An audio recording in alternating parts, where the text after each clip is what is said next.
ትወስኛለሽ እና የዛኔ የመጨረሻ ውሳኔሽ ነው። ግን ያንን ደግሞ ለማድረግ አሁኑኑ እዚህ ጋር መወሰን የለባትም። ከአይምሮዋ ጋር መመካከር፣ ልቦና የሚላትን መስማት።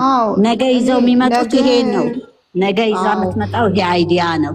ተስማምቻለሁ፣ ልጁ እስከሚወለድ አብረን እንሆናለን፣ ግን እሷ እኛ መሀል እንዳትገባ ከዚህ በኋላ ምናምን የሚል ይመጣል። ብላለች እኮ እስከ እንትን እስከሚል ህይወት ጋር አትድረሺ ብላታለች። ትናንትና እኮ ብላለች ከጋሼ ጋር ብላለች። ግን አሁንም እሱን ትደግመዋለች። አሁን ለምን መሰለሽ ልጅቷ ማንም ሰው መሀላቸው መግባት የለባቸው። ትክክል ደግሞ እሱም ብሏል እኮ ልጁ እንኳን የኔ ቢሆን ራሱ ከሷ ጋር አልሆንም፣ የሚወሰንብኝን ነገር ላረግላት እችላለሁኝ ብሏል እሱ። እዚህ ጋር ደግሞ ትልቁ ትምህርት ምን እንደሆነ ታውቂያለሽ? ዋናው ነገር ህግምም አይሄድም። እሱ አክሴፕት አድርጎ እንትን ካለ ምንም ችግር የለውም። ግን ትልቁ ትምህርት አንቺ ያላፈቀርሽው ሰው ጋር ልጅ ስለወለድሽ ብቻ መኖራችሁም፣ ይሄ ትልቁ ትምህርት ነው። ለልጅ ብለሽ ትልቁ ትምህርት ነው። እንደገና ደግሞ ለሴቶች ምን እንደሆነ ታውቂያለሽ? እኔ አንድ ሰው በፊት ወደዋለሁ፣ አፈቅረዋለሁ፣ ተለያይቻለሁ፣ ከሱ ተለያይቻለሁኝ። ግን በሆነ አጋጣሚ ተለያየን። በቃ አንተም በመንገድህ እኔም በመንገዴ ተባብለን ተለያይተናል። ግን እሱ አልቆረጠላት ይሆናል ሲለያዩ። በአጋጣሚ አንድ ቀን ተገናኝተው የአንድ ቀን ስህተት እኔ ባረግዝለት እሱ የኔ ይሆናል ብላ ራሱ ማሰቧ በጣም ይሄ ድክመት ነው። እግዚአብሔርን በጣም ትልቅ ስህተት በፍጹም ይሄ ብዙ ትምህርት ያለው ነው። ይሄ ነገር በፊልም የተሰራ ይመስለኛል። በአማርኛም በእንግሊዝኛ ፊልም የተተረከ ነገር ይመስለኛል። ለምን በጣም ትምህርት ያለው ነው ስልሽ፣ እኛ ዝም ብለን ሌላ ነገር እንትን ከምንል ይሄኛው ትምህርት ነው። አሁን ነገ ሀይሚ እንዳልሽው ትወስናለች ነው የምትለው። እንለያይ ሳይሆን የምትለው ታውቂያለሽ። በቃ አብረን እስከ ልጁ እስከሚወለድ ምናያለን። ቤተሰብም እንዲህ አለኝ እንደዚህ ምናምን ተመከ እንደዚህ ተባል ከራሴም ጋር አሰብ ምናምን ብላ ትመጣለች። ይሄን ነው እኔ የምጠብቀው። ለምን እንደሆነ ታውቂያለሽ?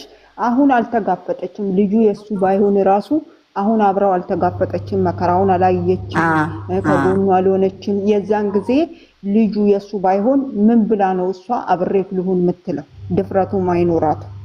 አሁን ግን ግዴታዋ ነው ይሄንን ማረክ።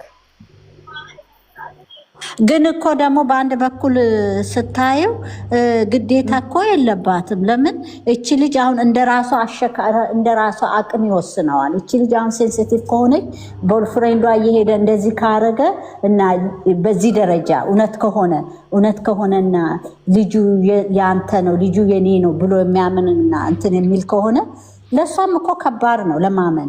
መጨረሻው ላይ ራሱ እኮ አሁንም እኮ ጠብቃ እንኳን አሁን እኮ አይሚ ላይ አወዛጋቢ እኮ ነው ያለው። ለምሳሌ አወዛጋቢማ መታረገን እኛ እንድትቃስቀጥለን ነው፣ ድራማውን ልታስቀጥል ስለፈለገች ነው።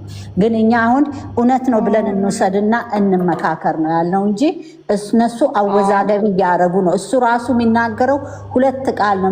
እሺ የኔ ልጅ አይደለም አልኩ፣ ከዛ አይደለም ስል ደግሞ አልተቀበለችኝም፣ ነውም ስል እምሽ ምን ይደረግ አይደለም ነውም እኮ ነው። ገባሽ? ይሄ ራሱ ናንዬ ቆይ እሱ መግቢያው ላይ እሱ ዛሬ የኔ የመጨረሻ መወስንበት ነው ብሏል እንዴ? እኔ ደጋግሜ ሰሞን እንደዛ ብሏል ብለው እንደዚህ ነው ያለው። እሺ ደጋግመሽ ብታይ የመጨረሻ ጥያቄ ሃይሚን የመጨረሻ ጥያቄ የሚጠይቃት ይሄንን ጥያቄ አብራው እንድትሆን እስከ እንትን ድረስ እኔ ከሷ መለየት አልፈልግም፣ ይሄ ነገር እኔና እሷ ላለያይ አይችልም ምናምን ብሎ ያው ያለውን ነገር ነው የተነጋገረው። የመጨረሻዬ ነው አላለም። ሁሌ ቢል እንኳን የመጨረሻዬ ነው አትፍሩ፣ ቢኮዝ ከዛ በፊት የመጨረሻ ነው እያሉ ይገናኛሉ። ናንዬ እኔ አሁን ይኸውልሽ ያው አንዳንዴ ሰው በጣም ስትወጁ አይደለም የምታውቂው ሰው ዛሬ አብረሽው የሆነ ምግብ የበላሽው ሰው ወይም አብረሽ እኔ አሁን ለምሳሌ በጣም እዚህ የሰራኋቸው ሰዎች ቤት በጣም ረጅም ዓመት ተቀምጬ ሲሄድ በጣም ላለቅስ እችላለሁ። ለምን ይናፍቁኛል። ብዙ አመት ስለተቀመጡ እንዴ እንደዛ ነው። ግን እነሱንም ናታችሁ ብዙ ለምጃቸዋለሁ። ያው በቪዲዮ ቢሆን ብዙ ለምደናቸዋል። ብዙ ነገር ከነሱ ተምረናል። እውነት ለመናገር ማለት ነው ተምረናል። እና አንዳንዴ እኔ እሱ ነው እንጂ ድራማ እንትን ስራ እንደሆነ እኮ ገብቶኛል። ለምን እንደሆነ ታውቂያለሽ? ብሩክ ስላልማለ ብሩክ አልማለ። እሱ ብቻ ሳይሆን መሐላው ብቻ ሳይሆን ራሱን እንዲያርጎ አያጋልጥም፣ አያዋርድም። በጣም ክብር የሚፈልግ ልጅ ነው። ክብር ያላቸው ልጆች ናቸው ሁለቱም። ራሳቸውን እንደዚህ እንትን አሉ። ደግሞም አሁን እኔና አንቺ ተቀጥረን ነው አይደል? በጣም ተበላሽቷል። እዛ ስትሄጂ ባለ ትዳሩ አንዷን ይተውና ደግሞ ዛሬ ደግሞ ያያችሁ አይደል እንዴ? ነገ ደግሞ በምን ይመጣሉ? አብርሃም ፈረመላት። እድም ደግሞ ሄደዮራ ደግሞ መታምናለች። አብርሃም ጠፍቷል እዛ ጋር ደግሞ የሱ ጓደኞች መጥተው አብርሃም ራሱን ሳታ አሉ። እኛ ስንት ነው ቆይ ዛሬ ልጠይቃችሁ አንድ ነገር። ብሩኬ ሲመጣ እንቅልፍም የተኛው አልተኛም፣ እንደዚህ ነው እንደዚህ ነው። እንኳን እንቅልፍ ያልተኛ እንደዚህ መስለው ሁለቱም እንኳን ነገር ያለባቸው ፋፍተው ወፍረው መያዣ ያስፈልገዋል ጉንጩ ራሱ እንዴ ናንዬ አንድ እኔ የማይገባኝ ነገር አንቺ ዩዘር ኦፕኒንግ ያረክስ ጥያቄ ጠይቂ። ቤቴ ሊዘጋ ነው እኮ በእናትሽ። እኔ ይሄው እያረኩልሽ ነው። አንቺን እያየው ነው ናንዬ። እቺ ዩዘር አንቺ ከቤሩም ያባርሪ ነው። በጠዋት ራሱ አስደንግጠሽኛል። ኮፒ ሊንክ አደርጋለሁ። በጉቦ ነው እንደ እኔ አንቺ ቤት በጉቦ ነው እንደ አንቺ ቤት እኔ የምገባው አይደለም። እንዳንወርቅ እኮ ነው ማኮ እንዳንሄድ ነው እንትን እያለኝ አቃለን ያውቄ ነው። እኔ ስቀልድሽ ነው። እና ለፈነ እኔ ዩቲዩበሮች እንዳለ እግዚአብሔር አሁን አንዱ ልሳፈር ነው። ወዴት እንደሚሄድ አላውቅም። ትንሽ እየሻንጣ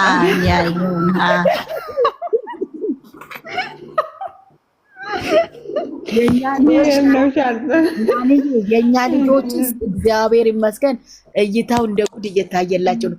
ይታይላቸው ይሄዱበት። ኖ የነሱ እኮ አሁን የሚሉት ሻንጣ ያለችው እኮ ገባኝ። አይቻለሁ። እኔ ስልኬ እኮ ኮፒ ሊንክ አላረጋለኝ እኮ ማርያም ናንዬ እነዚህ ውብዬ ናሂ የሚባሉ ልጆች ቁርባን ነው የተጋቡት በቤተ ክርስቲያን። አሁን አንዷ ካንተ ነው ያረገዝኩ ብላ ሆዷ ወጥራ መታለች። የ9 ወር ኧረ ጨርቅ እኮ ጠቅጥቃ እኮ ነው ሙሽራን እኮ ነው። ባለፈው ባዶ ነበረች። ጅላ የነ ሃይሚን ኮፒ አድርገው ነው ፈጣሪ ትግስት። እኔ እግዚአብሔርን እውነት ለመናገር ማለት ነው።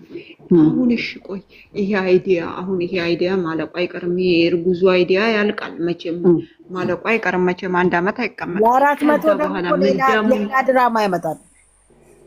ፈጣሪ ሆይ እኔ ግን እነሱ ጎበዝ ከሆኑ ፊልም እያዩ ከፊልም እየተረጎሙ ቢሰሩ ደስ ይለኛል። እኔ ይኸውልሽ ምን ለብሩክና ለሃይሚ እግዚአብሔር አንድ አድርጓቸው።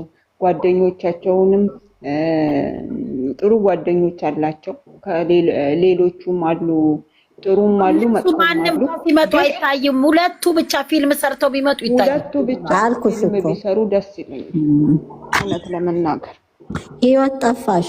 እኛ ግን እኮ ናንዬ እስ እያሉ እኮ ለካ እነሱ ፍቅራቸውም ባልና ሚስት አሉ። ትላንትና ተጋለጡ አይደል? ደግሞ ዛሬ አትቀበይኝም ወይ አታጌብኝም ወይ ይኖረኛል። ይሄንንም ለማፍረስ ይመስለኛል። ለምን የትላንቱ የጋሽዬ ባልሽን ታዲያ እንትን ልትይ ነው እንዴ ብለው ያሉትን ይሄንንም ለማፍረስ ይሆናል የመጡት። ብዙ ነገር ነው ያለው። ገባሽ ወይ? አይደለም ናንዬ ነገ ጋሽዬ ጋር የምትመጣ ይመስለኛል። ለምን እሺ ብላለች ብለው ጋሽዬና ሃይሚ የሚመጡ ይመስለኛል። እኔ እሱማ ነገ ጥሩ ነገር ይኖራል እንግዲህ ይመስለኛል። ግን ባታለቅስ እግዚአብሔርን ባታለቅስ እየመጣች ይኸውልሽ ለምን እንደሆነ ይኸውልሽ፣ አሁን ሰው መልመድ አለበት ማልቀስን። እኔ ልንገርሽ፣ እኔ የፈረንጅ ፊልም አይቼ ስቅስቅ ብዬ አልቅሼ እያለቀስ ስራ አንዳንዴ ብዙ ነገር ዋርኒንግ የሚሰጠኝ ጊዜ ነበረ።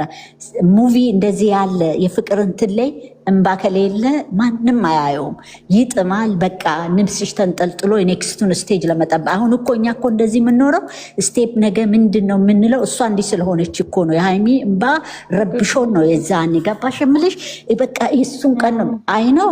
ታሳዝናለች። በተለይ የምታሳዝልሽ የምታሳሳ ስለሆነች እናዝናለን። ግን ስራው ይሄ ከሆነሳ ይሄ እንትን ከሆነሳ ፊልሙ ላይ ያለው ዝም ብሎ አይሰሩም እነዚህ ልጆች እኮ የሆነ ነገር አለ ገባሽ? የሆነ ነገር የተጻፈ እንትን አለ እና ይሄንን የሚጠብቅ ሆነ ካላረቀሽማ ደረቅ ነው የሚሆነው እኮ እውነት ለመናገር። ለምንድን ነው ፍቅሯ ያስለቅሳታል። የእውነት ነው የእውነት ቢሆንስ ብላ ስሜቱንም ስታስብ ያስለቅሳል። እኛም በራሳችን ቦታ እያስገባን እያለቀስን ነው። እሷ ብቻ እኮ አይደለችም። አሁን ላይ ብዙ ሰው ነው የሚያለቅሰው። ስለዚህ እንዲህም ብለን እናስብ ናንዬ። በመሀልም ልጅቷ መታ ወይ 3 ወርም ሳይጠብቁ ይሄን ነገር እኮ ልትናገርም ትችላለች ልጅቷ። ምናልባት በ7 ወር ውስጥ አስወረደኝ ትላለች ወይ ወለድኩኝ ትላለች ወይ ሰሞኑን የሚፈጠረውን አናውቅም። በስትረስ ምክንያት እንዲሆን ልትል ትችላለች። በመጣብኝ ነገር ብዙ ቤካ በደንብ ያውቃል ዛሬ እንዴት እንደሚያወራ ጌታ። እኔ ቅድም አላየሁም ግን ወጥቷል። እሱማ ያውቃል፣ ይሄንንማ ያውቃል። በደንብ ነው የሚያውቅ እና በደንብ ፕላን ተደርጎ የተሰራ ስራ ነው። ለዛም ነው ታጅራ የገቡ። ሰሞቱም ዛሬ ቤካ ነንዬ ምንድን ነው ያለው? ሁሉም ያውቃሉ እያለች ነው ሚሲው። ሁሉም ያውቃሉ